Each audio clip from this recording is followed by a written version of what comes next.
fundamental basic techniques like Gidan Barai for the past couple of weeks, it occurs to me that sometimes people need to know even things like what a stance is for.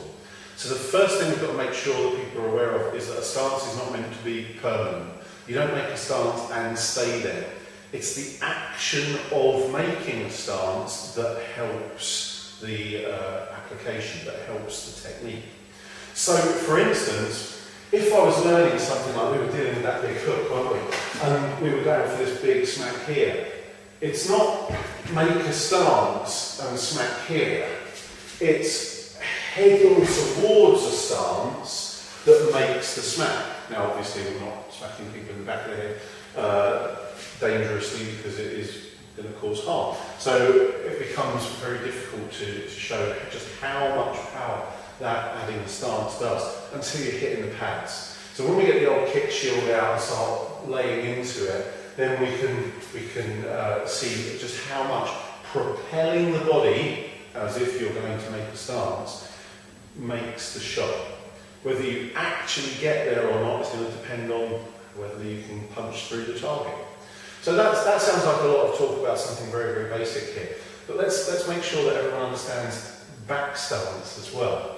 So back stance then, if front stance is for pushing, because that's what it seems to be built for, then you can take it that back stance is for pulling, because that's what it seems to be made for, right? If you watch anyone doing tug of war, they kind of have to make a back stance before they go there.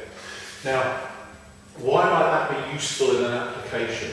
Well, there are lots of times when we might want to pull someone onto us. If you go back and search through Shuko applications, you'll see plenty of times where we've dealt with a big chop here and not really made a terrible big deal about how you step to make that.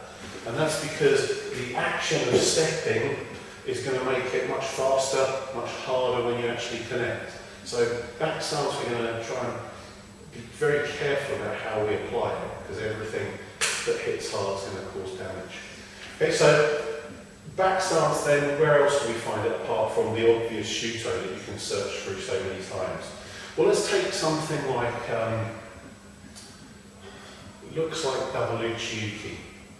Done in a back stance, in some kata like this. Why might I want to do that? Well, first thing I want to do is make sure that I'm not blocking two punches, because that just doesn't seem like the kind of attack that might really happen. It doesn't seem like the kind of defence that I want to rely on. But what if we're here, we're dealing with that big old hook, we go into it like that, and then I scoop and catch that, and wedge into there with that one. Now it starts to look much more like I'm sinking back and doing this. So why might I want to drop backwards to do that? Because of the plane of attack being this way, to draw him into it, to pull into the motion, to make that part of the application.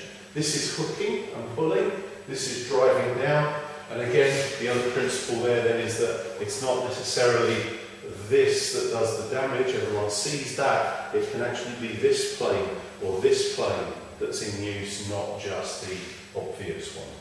Okay, so looking at back stance as a pulling application is very, very useful and can be applied across all the different times that you find it as an application in your kata.